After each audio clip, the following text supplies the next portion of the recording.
case. Last time I had a bit of a fright. I thought it didn't record properly. Absolute disaster. Um, okay, cool. So it's recording. Everybody, welcome Preeti Malik. Hopefully, I'm saying that right. Tell me if I'm not. But she's an Close. outbound legend. How do I say it properly? It's Malik. Preeti is Oh, good, but Malik. yeah, I got half of it it's right. fine. 50%. Still a Yeah, pass. 50%. Um, okay, cool. I'll hand it off to you. The stage is yours. Awesome. Cool. So I've been in the outbound space for about 2 years and a couple months. So Ruhan and I met at a different outbound kind of coaching program thing where we were just like picking up the basics and like learning how to get started with things in the cold email outbound space.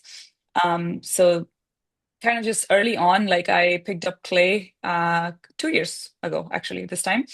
Everyone was talking about Clay, especially we were in such like a niche community where it was fairly easy. At the time, it was not much was going on in terms of integrations, like complexity and stuff was it was pretty simple.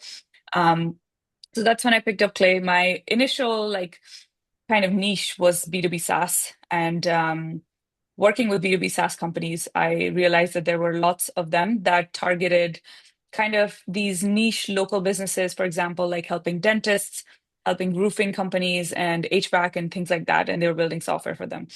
And I noticed success rate with those types of B2B SaaS companies was much higher compared to the ones that were targeting like traditional enterprise or mid-market audiences, just because those people are like reached out to a lot more, unless their offering was more like more niche. It was not something everyone was doing. For example, ecom, like MarTech SaaS companies, everyone they kind of their offering resembles like agencies, and so it's very hard for them to kind of stand out. So then I kind of went towards like the whole um, B2B, like companies and service-based businesses that were selling to local businesses. And that's kind of why I wanted to share what I've kind of learned throughout that process. Um, so if you're starting out like prospecting to people that potentially exist on Google Maps, first you want to make sure that they do indeed exist on Google Maps. There's no point, going through this process of setting up Rapid API and all of that if those people like don't exist on Google Maps. So that's kind of like, knowing where your audience actually exists and where the businesses that you want to reach out to exist. Then the next thing from there would be to get like a list of zip codes that you want to target. ChatGPT or Perplexity is a great place to kind of get like a running list. So, for example, all of my clients are in the US and they target US based businesses. So, for me to get like a list of all of the zip codes in the US, I basically just went to Perplexity, asked it to give me like sources where I could potentially get it, went to like the local post office website, and from there found a CSV that I could then like kind of tweak a little bit, which all of you are capable of doing. So it's not nothing too crazy, just making sure that it's like 6 digits, adding zeros or in front and stuff like that. So from that point on, you have like a list of zip codes. Next thing you want to figure out is like what are the keywords you should be searching for to get these local businesses. So if you have existing clients, for example, Kian, for you, if you're reaching to like solar companies, if you have existing clients that are in the solar niche, you want to search for them on Google, see what comes up in the industry category on Google, and then kind of from there build like a keyword list. Because we might think that someone who's like a plastics manufacturing company, for example, might just list themselves as plastics. But when you kind of dig in, you find that they could say that they are a plastic fabrication company or an industrial plastics company or a plastic manufacturing or XYZ, how they want to describe themselves, or just plastics, for example. So the reason why we do this is so we can like really get you can really map your total addressable market or your TAM as like um specifically as possible. So you want to get as many people, as many businesses. It's always easy to narrow in on who you want to talk to versus like going too specific and then feeling like, ah, shit, I only got like 200 people. That's not a good place to be in, especially for like if you're going to be doing outbound at scale. Um, so then once you've had your keywords, that's where the rapid API integration with HTTP API comes in. And I can quickly pull it up and show you what that would look like. Can you see my screen? Yep. Okay, awesome. So basically you have like location to search, then you have what business you want to search. And having this as a formula is really good because then you could like, this is not a formula, but you could have it as a formula. And then it can be like, if the location is not empty, then add plastic fabrication. And then if you want to add like something else, you can also search with the or, if you want to search for something very similar. Um, and then the rapid API template would basically look like something like this, where you are passing the endpoint to search maps, the language, what the limit of number of businesses should be, kind of the query, so like business to search, and then the location, and then the country. So you can change the country for like your specific use case, and that's basically it. And then there's a bunch of headers that I don't want to expose because that's where the API keys and things go. But I'm happy to send you this template if you need it.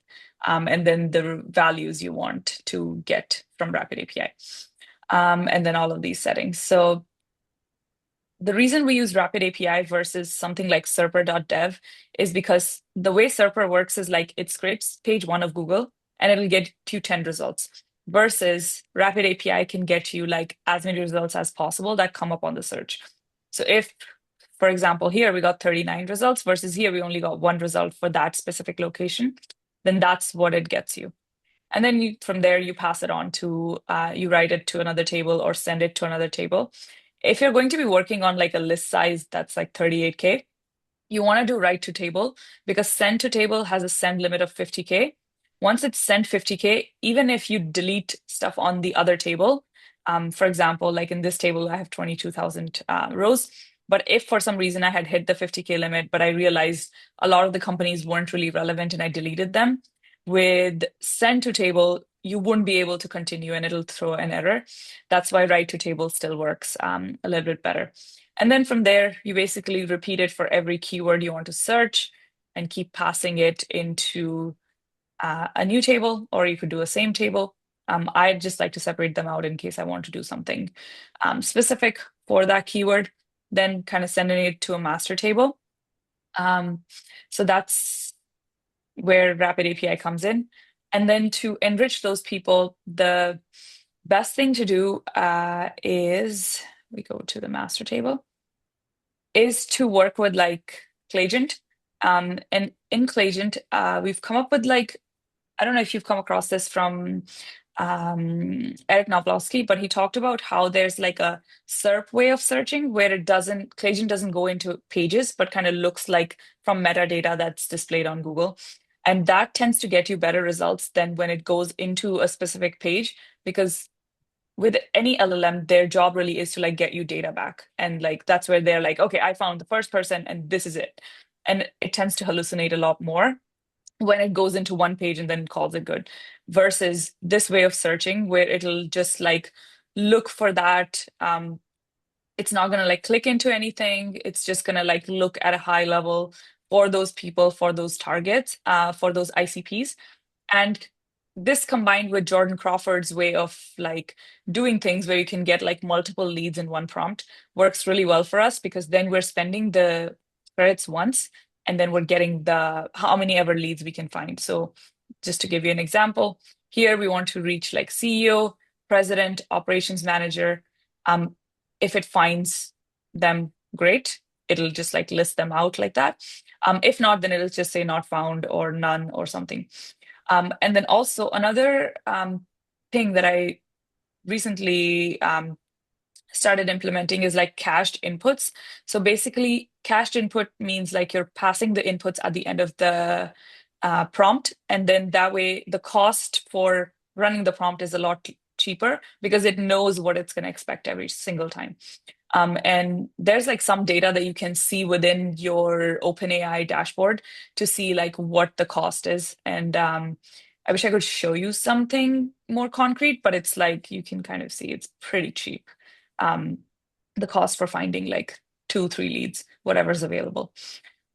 Another thing that I um, found is for the output, the best results, you get them once you do like a JSON schema and then you hit generate from prompt and then you switch back to the fields and then it's going to get you like everything and it's much easier to swift through that data versus like getting like a blob of like text that you have to then put multiple formulas in place to like get out of.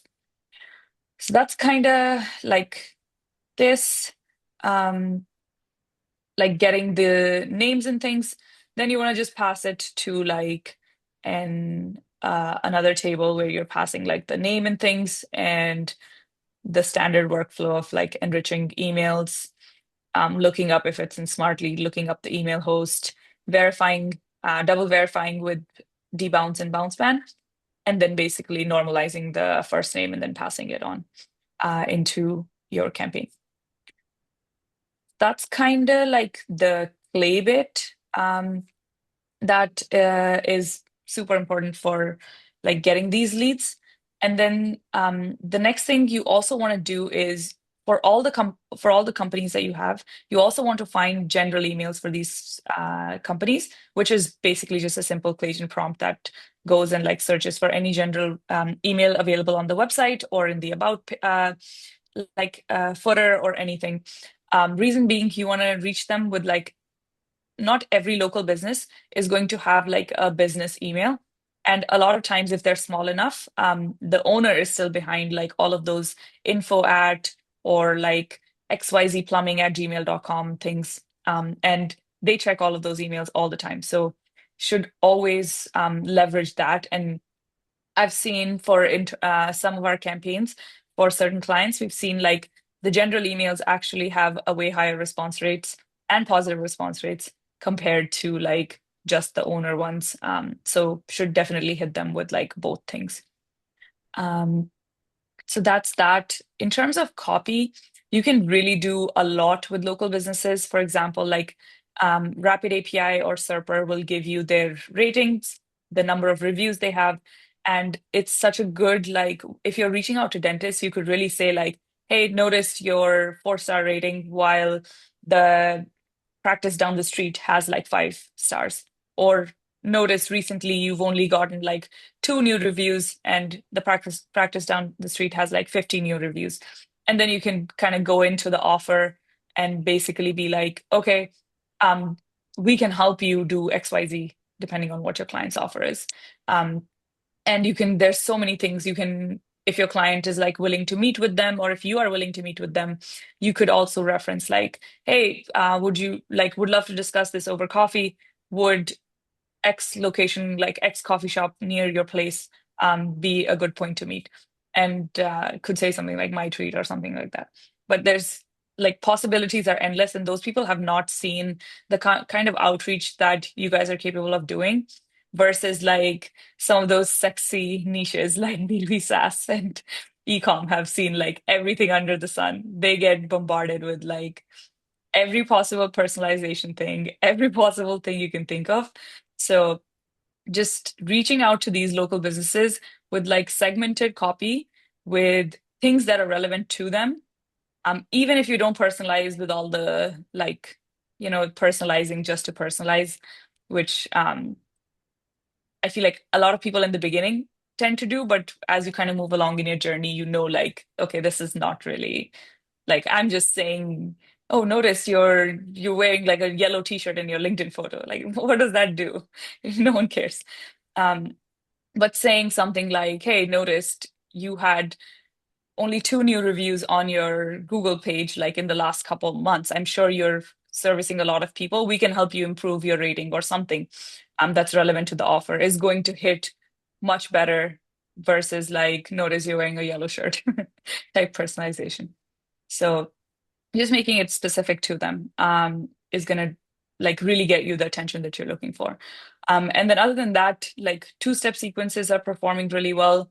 Having segmented, like don't shy away from like puns and things that you can do within the copy. Say like you're reaching out to wineries, you could have like a pun for like wine, like push it to the cellar or something, something like cheeky. Um, Local businesses and people, like, I mean, we're all human. All of us would have a good laugh if they relate to what you are offering and they get a laugh out of it, they'll definitely reply. And we've seen like reply rates on those type of stuff works really well.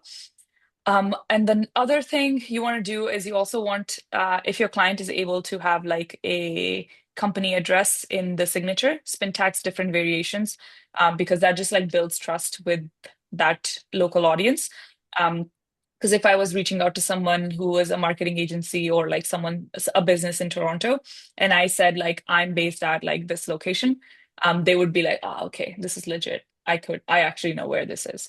Um, but I know it's not always possible because sometimes clients want to reach out to businesses in a different state, but they don't live in that state. And in that case, you kind of just go with like the standard signature. Um, what's up, Kian? Yeah, thanks. Very interesting how you showed your clay table. And Mhm. just have a few questions about like your workflow as well, if it's okay. Yeah, yeah, go for it. So, what's your reply rate with these kind of local businesses and, Let me pull it and up. the positive reply rates as well? Yeah, let me pull it up. I can show you. Um, this one would be a really good one. So we're reaching out to breweries, prepared foods, distilleries, reply rates 14%, 13%, 11, 14, 15.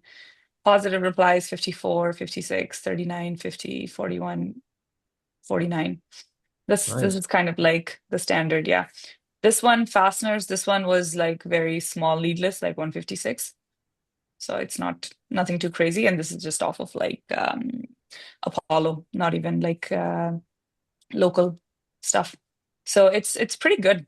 I'd say like you can kind of see between the comparison between general email and like reaching out to owner emails also in play. This one's also a fairly small list, but this one's pretty like this one has a good amount of leads kind of still going on 2000 ish. And yeah, it's pretty decent. Very not too crazy on the bounce either, like fairly low, less than 2%. Some tends to go higher, but as long as it's less than 3%, it's also a smaller list. So yeah, that's Yeah. the yeah results kind of with Nice, that. nice results. And Mhm. you're also saying in the copy that sometimes you would refer to some local thing, like a local coffee shop, for instance, like let's meet up, or how do you react Yeah. to those kind of copies? Like, let's say somebody says, okay, let's meet up Mhm. there. Like, how do you react to that? uh, how do I react to that, or how would I like put it in practice to send? Mainly like the reaction, because like I know like you can Mhm. scrape like the most local coffee place, Yeah. for instance, and then put that as Mhm. like the address. But if Yeah. someone says, okay, I'm keen, let's meet up, like how do you react to that Mhm.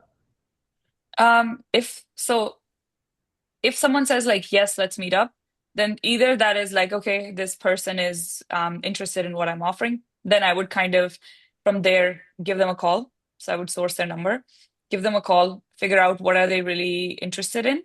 One thing that I had kind of after this that I was going to go into is this local prospecting stuff works really well when someone can give them a call on like once they reply positively. So if we're able to give them a call and be like, hey, appreciate you responding back. Just wanted to be prepared to meet you XYZ at XYZ place. Was wondering like what are the one, two, three things that are top of mind so I could send you some more resources in the meantime, and then you can be like, okay, if the person actually gives you something good in return, and they're like, okay, in terms of lead gen, I'm struggling with my reps not having good data. Then you know that person is actually serious and is not just going to waste your time. And also, this is kind of like just because you asked and they said yes, doesn't mean you have to oblige. If they seem like not a fit, Because, we might reach out to a bunch of people. Some might say yes, and they would be like, yeah, I definitely want to meet. But if they kind of don't give you any reason as to why you should pursue it further, you could just like kind of leave it. Because I'm sure they might not care. And if you don't think it's a fit, you could give them like, once you ask them, like, okay, what are the one, two, three things that I could help you with, or that you would be potentially looking to get help with, and they don't give you anything like good to even be able to respond to, then you could be like, oh, okay, that makes sense. I guess like it might not be a fit, and I don't want to waste your time. So you can like politely decline after too. Just because you've asked doesn't mean you have to like meet with everyone. Yeah, okay. That makes sense. Yeah. Yeah. So, hey Thanks. there. I'm Siobhan. Sorry, I joined late. Nice to meet So, you. sorry. No worries. Yeah, this is great. Really, yeah, learning loads. So, quick question: where are you actually based? I mean, can I'm you based in, physically go and meet them? sorry? If could you physically go and meet people Mhm. in, say, Toronto if they Mhm. wanted to? Yeah, I mean, if I was running a campaign, so these are just all ideas. If your client is able to, then you can. Like you can kind of really filter based off of like where they are. And you can also suggest places close to you. Ideally, But if you suggested like a place close to their office, like you could go do it. oh yeah, of course. But sorry, I just assumed that you weren't in the that you're not in the US or Canada. Where No, are no, you no. based? I'm I'm based in Toronto, Canada. Ah, right. Sorry, I Yeah, missed yeah. that. No worries. Okay, cool. Yeah, Yeah. right. Yeah, Yeah, I mean, I wouldn't do that if like I was not in a place because then that's just like misleading. yeah, And that's why like these are just like things you can do, but you don't necessarily like it's not like you're not going to get responses if you don't have like that type of CTA. It's just like true. sometimes clients are, for example, one of my clients that helps real estate businesses within his like 50 miles of his location, which is like Sacramento, California. He's able to go meet them in person. So he says like, hey, I'll take you out for coffee. I could even come to your office if that's easy. And people actually do take him up on that, where they're like, yeah, come by my office. We'll talk about like what projects I have for what you're offering. And it Yeah, does work. So it depends on like if you're A, able to, and B, your client is able to do that because not yeah, everyone is going to do it. Yeah. sure. Oh yeah, no, I get that. Yeah, it's just Yeah. that if well, I'm in the UK and Hmm. yeah, it's yeah, I was yeah. For me, I think there's probably much more potential in terms of outreach to companies based in North America than Hmm. in potentially either the UK, well, depending on the sector, obviously, but Hmm. probably in mainland Europe, Yeah. So, Yeah. I mean, then you could be like, I could meet you for a virtual coffee if you'd like. yeah, And you of could say like course, yeah, coffee on yeah, me. Yeah, yeah. yeah. Um, Yeah, So, like I I think, don't there are no set playbooks. It's not like you have to use yeah. absolutely everything here to get success with local prospecting. It's just Hmm. these are different things that can work well. They don't necessarily need to work together or at all. It's yeah, just different Yeah. things. Hmm. yeah, Um, Um, and a few then, questions, Preeti, just while we're kind of halfway yeah. through the meeting. Yeah, yeah. Um, so just to summarize, you scrape the zip codes for anyone that kind of missed Hmm. that. You scrape all of the zip codes Hmm. first for the location you want to target. Then you Hmm. just, with a little bit of manual research, you figure out kind of what keywords you should be looking for. And then you Hmm. set up that Yeah. kind of general clay table flow for most of your projects using Rapid Yeah. API to then find the businesses referencing those Hmm. keywords in those zip codes.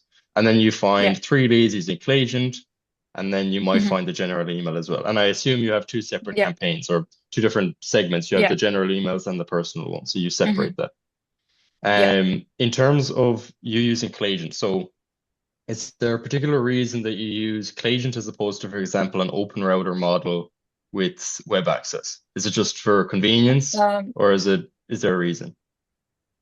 so the reason I had set this up, and correct me if I'm wrong, but in the past, Open Router could only reference like the data we had, but I haven't played around with web access. So that's why I was using this. I bet with for certain things where it's like generations and things, Open Router is actually a lot cheaper that I found. So now that you say that, I will I will play Yeah, around with it and I'll report back. Yeah. I'll send you the details for somebody. The name is Barnaby. I had a full debate with him about this the last day. Okay. Basically with Clagent, so I didn't think that you could do web access either. What I found is if you use the models where you can turn on web access, it gets quite Mm, expensive with OpenRouter. But there are some models that mm, natively have web access, so you can do the same thing and you don't need to pay more. And it actually works out like mm, 10 times cheaper than Clagent. Because when you use mm. Clagent, yes, you have your own prompt, but they also stick on their own big system prompt on top of that every time you send it. Whereas when you use Yeah. OpenRouter, you don't have that. You literally just have your own prompt. So depending on how long your Hmm. prompt is, you can save an awful lot on tokens. Now, I'm not sure how the whole Mm. caching thing works, but I know that this dude loves talking about this and he's done far more testing than I have. So I'll send you his details. I think Okay. it would be cool. Yeah, please do. I Um, think that would be cool. Yeah. Can you send it in to us terms of, too, Radhan? no, I can't. I can't Okay. do that, Anna. Of course I can't. Uh, in terms of the caching and the email provider tests. So you mentioned that you've done Mhm. a lot of testing here. I think it might be Mm. valuable for people if you kind of describe how you analyze that data. Because for myself, this is something that I constantly have to talk about is how I actually run tests and then see what works better. Because there are thousands of things that influence these tests, and it's hard to kind of run very controlled experiments. Do you have a controlled experiment, or is it more so just kind of this campaign is obviously performing better? Let's keep going this Mm. direction. Um, so when you say testing, do you mean like which providers to go after for email Sorry, to get emails that or yeah. like yeah. Yeah, I was kind of asking two questions there. I didn't make it clear. So both for email providers on the technical side, but also Hmm. with regards to like exact testing versus a bit more kind of general, I meant for sequences in your messaging Mm. and targeting, Okay. I guess, the campaigns. Mhm. So in terms of the messaging, I mean, of course, first we'll test like a bunch of different variants. So kind of rotating through different value props in each one, to see like which one is kind of like the winning angle. Um, Kind of going through like a standard like poke the bear question to start. Are you struggling with XYZ? That's like relevant to that specific industry. Going into this is why I'm asking, this is what I can offer, and this is what we've been helping similar companies as you do. And then with a CTA, basically, would it be worth exploring how our stuff stacks up against your current vendor? For example, the one I showed you, that's something that would be relevant to ask, like, hey, I noticed because it's like think about like this coffee cup. This coffee shop obviously has vendors for like all of this packaging. So if we wanted to reach out to them for offering packaging, we would be like, how would it stack up against your current stuff? And then they could have issues with like lead times or something. So then they can reply back with like, okay, I'd like to test it out. And then also making it something I've been testing out is like making it super easy for the person to say yes. So like reply yes and I'll send you like a pricing sheet. Reply yes and I'll send you like a one pager, or reply yes. And in this case, like this client's case that I showed you the stats for, reply yes and I'll send you a sample pack. Not everyone is going to qualify to receive the sample because they might not send their artwork or they might not confirm details and things, but they are replying yes. And then you can engage them further by giving them a call and figuring out, like, okay, you replied yes. What was the specific thing you were looking for? So in that case, like testing out different like first lines, different like value props and different CTAs, and then also doing like a PS line where you kind of mentioned like someone that's like relevant to that industry. So if you have clients that are like marketing agencies and you're mentioning like a marketing agency, which is all just like standard stuff you already everyone already does and knows, um, those would be like kind of like testing it variant by variant where you like switch one thing, then switch the next, switch the next, switch the next. Then you kind of add, once you have like 500 leads go through each variant, you can kind of figure out like what's the winning angle. Or it might be your follow-up. That might be the winning angle. That might be the winning thing. Then you kind of include what you're saying in the follow-up, kind of in Okay, the cool. first email. Yeah. And then And that, yeah, sorry, go ahead. go ahead. And that then like kind of helps you get replies on the first email a lot more compared to like them going through a follow-up and then replying to you. Yeah, okay, cool. But I'm wondering for example, with this personalization, Mhm. how do you worry about the personalization influencing these tests, or do you just negate that by doing enough volume to still have enough of a spread to get enough data back? So when you say personalization, what type do you For mean? example, if we were referencing, I don't know, what was the example you gave earlier? Um, if we find L- something about the l- business on Google Maps, or yeah, or whatever mhm. whatever the data point we're using is in the angle. Yeah. Obviously, the amount of data we can scrape that we can source publicly online is going to vary per Hmm. company. And Yeah. depending on even if our test is super solid and we're only changing one variable per email, Hmm. that personalization, just due to natural variance, there's going to be a difference to how much we can reference the company's current situation. Like some Hmm. company, the data we're referencing, because it's so small, might come off as a kind of an insult. Others, it might be Yeah. something they're proud of. Obviously, that can Yeah. influence the test because it isn't constant, it is Hmm. changing. Do you Hmm. worry about Yeah. that, or Yeah. is that something you just kind of, Um, We take care of that on the front end. So say we are referencing like the ratings or the reviews. So you don't want to reach out to someone that's like less than 4 stars and be like, that's great review. That just like mm, looks bad. Also something, so we have like liquid syntax in place to kind of have like as a fallback, and we just don't send that past that data. Um, but we still reach out to them where we just don't say the like, noticed you have like 4 star review on Google, that's pretty impressive or something, because they could have like a lot of ratings and then that's what led to the 4 stars, or they could have like one and it led to 4 stars. So kind of all of that is being taken care of in the when the list is being built. So like that's where the GTME is kind of looking at like, okay, I could have these edge cases I need to worry about. I could have these edge cases I need to worry about. And then anything that doesn't make it in, then we have like liquid syntax in place to kind of have as fallbacks. So that takes care of the ones where it could be insulting. So for example, um, we reached out to someone at the time when we scraped it, they had 4.5. By the time we sent it, their rating dropped and they were like, hey, I don't have that anymore. And we're yeah. like, and then you kind of just go in with like, oh, my bad. When I when I like last saw you had this, notice you got like XYZ reviews in the last 2 days. And then you can kind of just go back into the offer and most people won't mind it. Okay, cool. Yeah, so similar enough. I Yeah. was just curious. I think that that's a question I get asked a lot, so I assume other people might Hmm. have been wondering. Yeah. Anna James, do you have a question? Yes, I do. Do you call the clients that reply to, or is the client himself that has to be calling, Hmm. or is that something that you actually agree within the offer, or how do you go about it? So for us, the client has someone on their side that calls them because they have like the best knowledge of their business. If we Mm-hmm. had to call on behalf of clients, most likely we would make mistakes. So it's just it's easy for us to have either the client call or then and then we let them know in the beginning when we're actually like on a sales call that this is kind of what our process is. And most people actually like agree to it and they're like, yeah, that's great. Like I would like to call my leads because I can move them along much faster.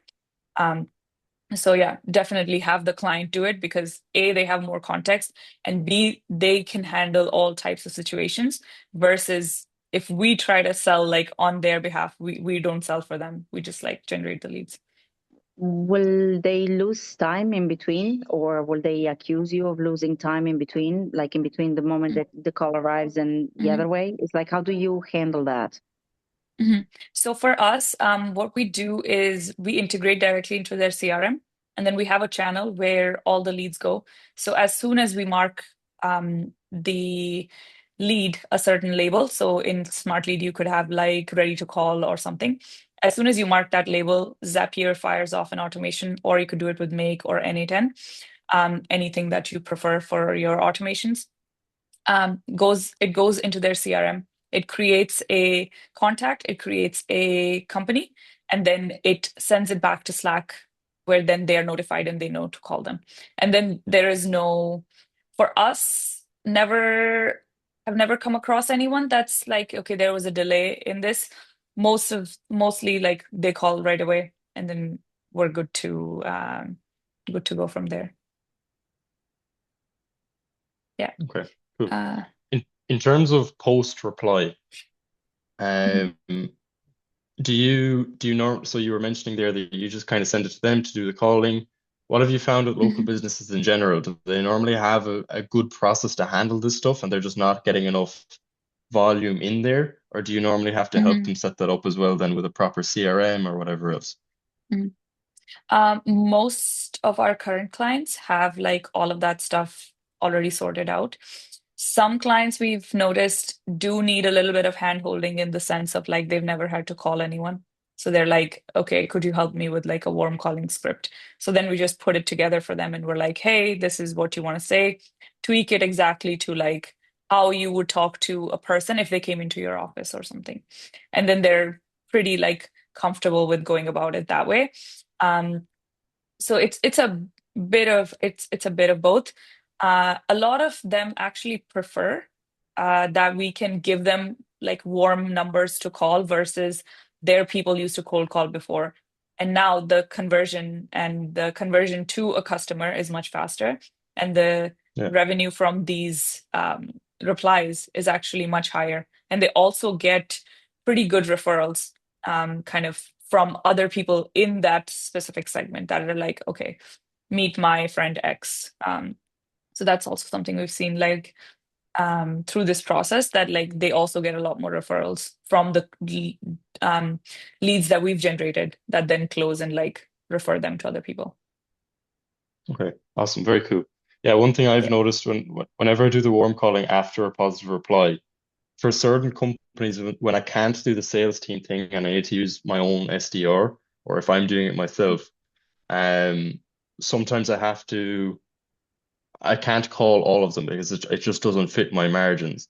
I can't get somebody Mhm, calling 200 dials a day just for one particular client. mhm. So we sometimes prioritize certain warm leads and then only call those people. Is that something you guys kind of do as well, or do you just call everyone? The campaigns are probably smaller, are they?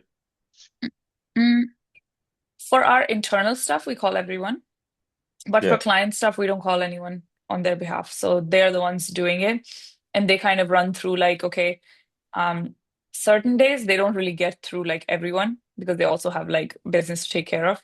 So they're good with it. They're like, okay, I'm gonna call these people like tomorrow.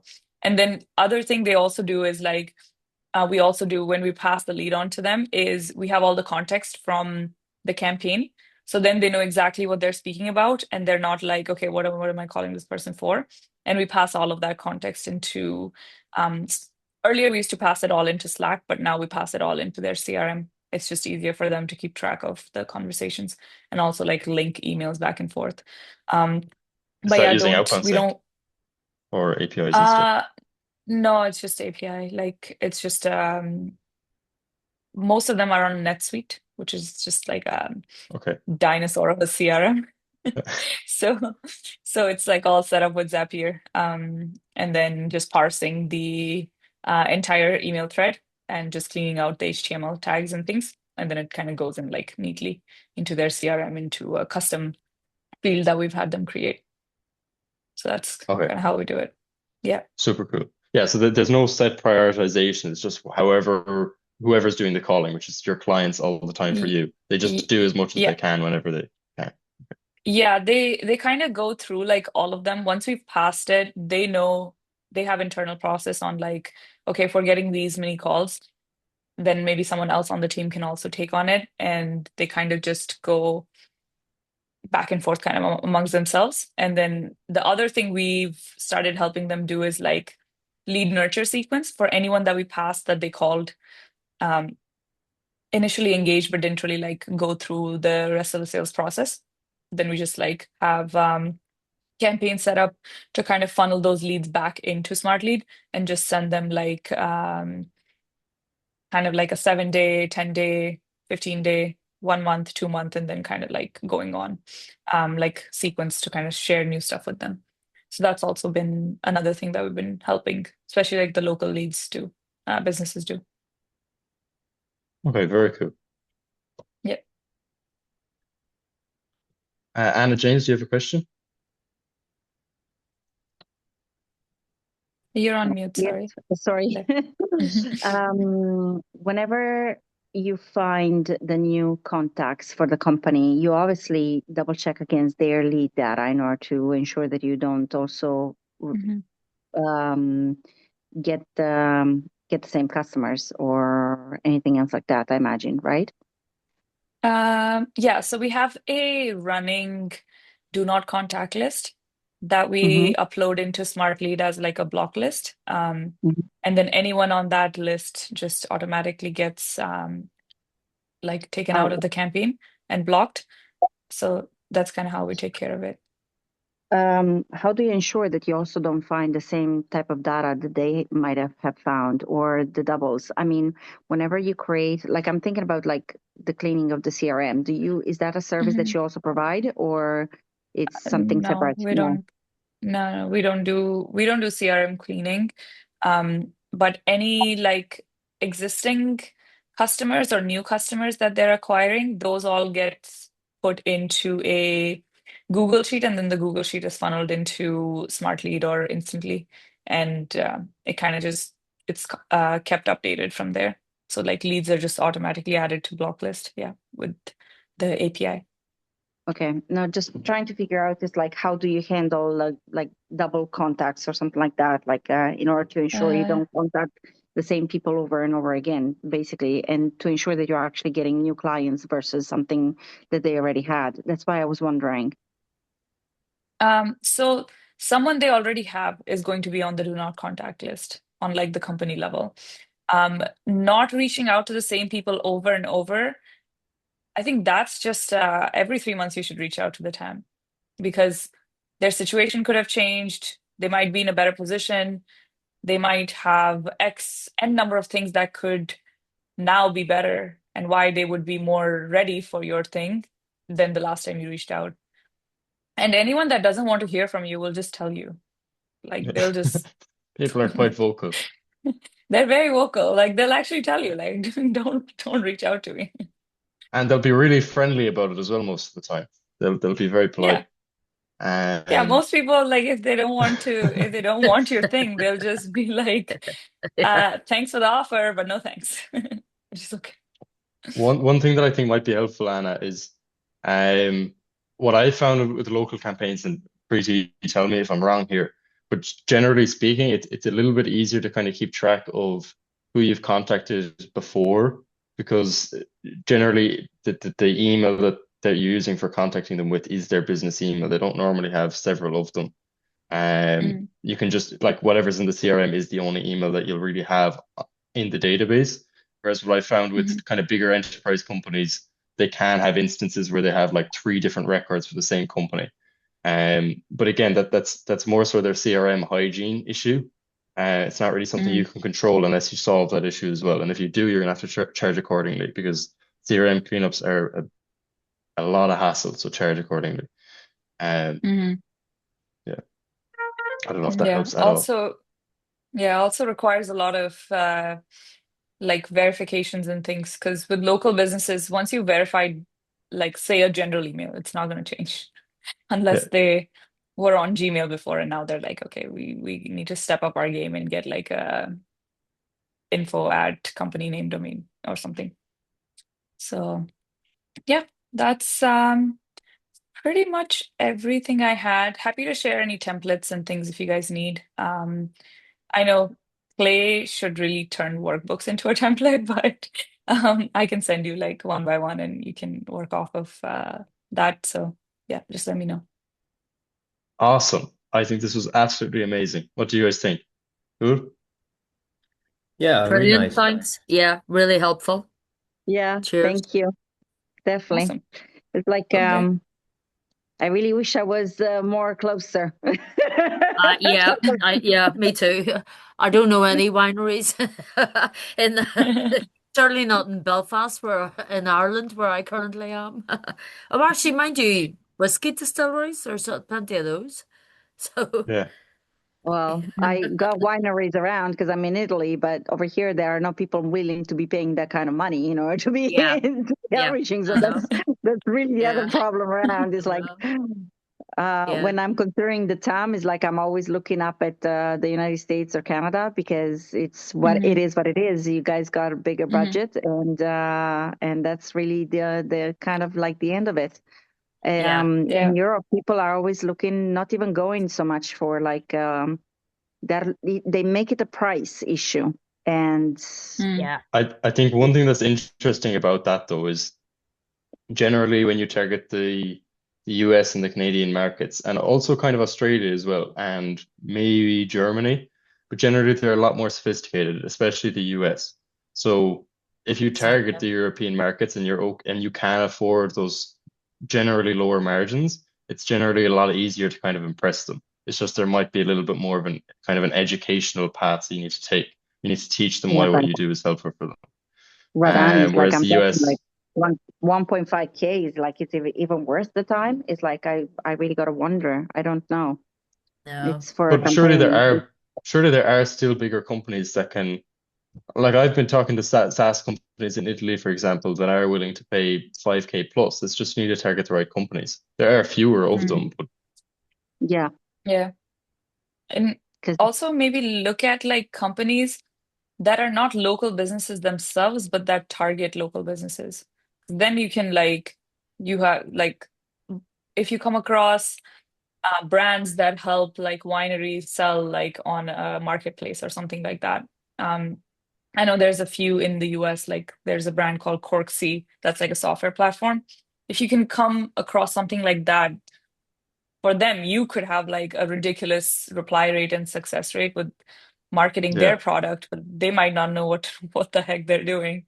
And they're manually going or maybe like sending a rep to these different wineries to like talk to them one by one. So there's And like, kind of in the same thread as well. What I've seen now, this isn't like I don't exclusively work with these companies, but what I've seen work well is when you target a company that is based in Europe, but that is selling into the US, kind of like what you were just mhm, saying there, Preeti. Because then they don't understand the US markets. They're not as sophisticated, generally speaking, as them, but they want mhm, to get into that markets. They're a little bit more open to kind of moving a lot more money around. Whereas when you're like mhm, in Ireland, for example, people are just generally a lot cheaper when it comes to services and things. So it's a little bit harder when they're selling internally. But again, not always. Like these are generalizations. You can still find high paying companies. mhm. Yeah. Anyway, is there anything Brilliant. else you guys Yeah. want to add, or Preeti, anything else you want to add before we wrap it up? I'm conscious you're busy. Uh, yeah, that's everything I had. But yeah, happy to connect with you guys on LinkedIn. Feel free to, I mean, I'm in the yeah, WhatsApp group. Let me know if there's anything I can share, any resources or yeah, anything at all.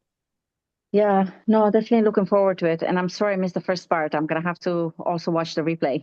Yeah. So when I take a I've minute to been put it up watching it a automatically, couple let of me know. times. Yeah. Good thing we were both recording this time. Yeah. Yeah. We'll get you the recording. Yeah. All Excellent. right. All right. Sounds, Thanks so much, thank you so folks. much for the help and for the info, and looking forward to to to seeing more. All right. Yeah, Cheers, guys. absolutely. Have a good night. Have a Cheers. good Thanks, one. Bye. guys. Bye. Bye Bye bye. bye.